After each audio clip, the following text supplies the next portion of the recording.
Mesdames, Messieurs, bonsoir, bienvenue pour cette session d'information sur Gabon News. Nous ouvrons ce journal avec à chacun son système D. Quelques habitants du quartier Akornam 2, faute de poteaux électriques, choisissent de faire passer leur câble de courant sous les rails, étrange système qui expose les êtres humains au danger d'électrocution. Constat de Martial Tsonga et Refus Itsoga. C'est pas normal qu'on fasse passer les câbles sous les rails. Ces enfants, assis à même les rails, ne se doutent pas des dangers qu'ils encourent. Ici, des fils électriques bien enfouis sous les rails, lesquels permettent au train de rallier au Vendo-Franceville et vice-versa. Mais seulement, attention, danger. C'est dangereux. Il y a des enfants qui jouent parfois et parfois il y a même des gens qui meurent sur les rails en jouant avec les câbles de courant. C'est pas très sécurisant parce qu'il y a beaucoup de fils de courant. Quelqu'un peut passer là, en plus à côté de l'eau, des fils de courant, à côté de l'humidité et tout ça. Quelqu'un peut s'électrocuter comme ça sans faire exprès. Il y a plein de tuyaux percés en plus qui coulent sur les fils de courant. En plus sur le passage du train, un endroit où tout le monde passe comme ça, je trouve que c'est pas très intelligent de laisser ça comme ça. Charlène reste consciente des conséquences que peuvent occasionner les câbles de courant. Rêve, jeune fille, elle aussi consciente, souligne les dangers et tire la sonnette d'alarme. Je dirais aux autorités de venir nous placer des poteaux électriques, comme ça les gens ne feront plus passer leurs câbles sous les rails. Donc ils doivent vraiment nous aider à nous placer des poteaux électriques, comme ça il n'y aura plus de danger. Que les personnes qui ont mis ça là, donc à venir arranger ça, ils ont leur part de responsabilité, mais bon, ce pays-là...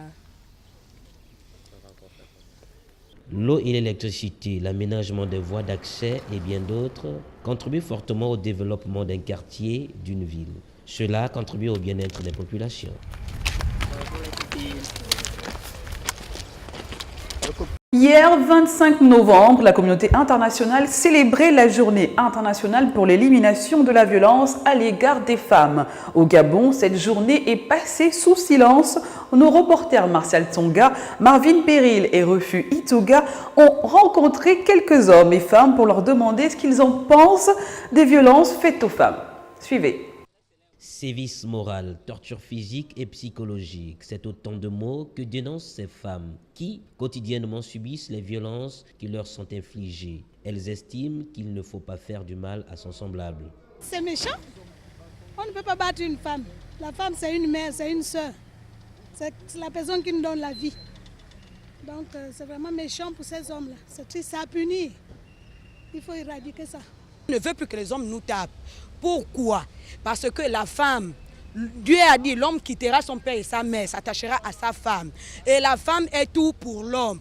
C'est pas normal que l'homme va taper tout le temps sur la femme. Pourquoi? La femme vous fait tout. La femme vous fait les enfants. La femme est votre mère, votre soeur. Tout pour vous, c'est la mère. Il faut en parler, estime maman Antoinette, car ce qui est dévoilé n'a plus d'effet. C'est la tristesse.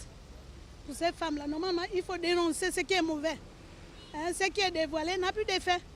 Normalement, ce n'est pas de leur faute, c'est l'amour.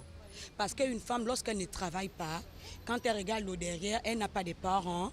Donc, vous voyez que même si l'homme lui tape, elle est obligée d'accepter cette situation-là. Et quand elle regarde les enfants, parce que nous, les femmes, aujourd'hui, ce sont les enfants. Si aujourd'hui, on a déjà 2 ou 3 enfants, qu'on n'a pas de l'argent, on ne travaille pas, on est obligé de supporter, d'accepter. Non, d'accepter, c'est que l'homme te fait...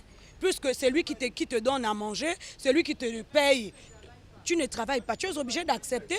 Il faut dénoncer, en parler, briser le silence pour attirer davantage l'attention de l'opinion publique face aux violences faites aux femmes.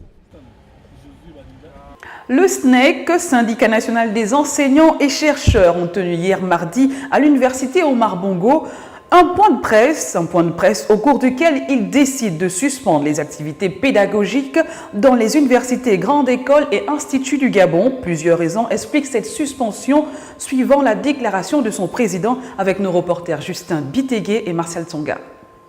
Les membres du SNEC étaient présents dans la salle de réunion de la faculté des lettres et des sciences humaines pour écouter le communiqué de presse relatif à la suspension des salaires des 4 enseignants et chercheurs depuis 4 ans.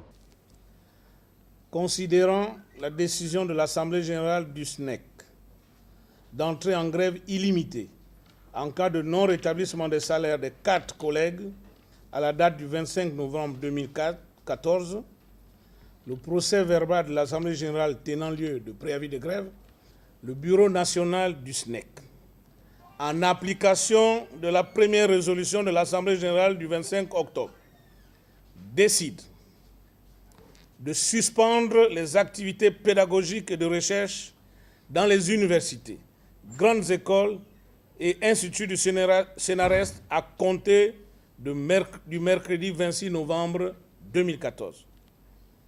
De reprendre les activités pédagogiques et de recherche qu'après la remise intégrale de tous les bons de caisse aux intéressés. Aussi, ont-ils évoqué leur situation par rapport à la prime d'incitation à la performance et demandent qu'elle soit payée à tous les enseignants et chercheurs et autres. S'agissant de la prime d'incitation à la performance, le SNEC a toujours déclaré qu'il ne ferait jamais grève pour réclamer son paiement. Étant donné qu'elle a été payée à une partie des enseignants et chercheurs et du personnel Atos, nous demandons qu'elle soit maintenant étendue à tous les enseignants-chercheurs et à l'ensemble du personnel Atos et de la main-d'œuvre non permanente.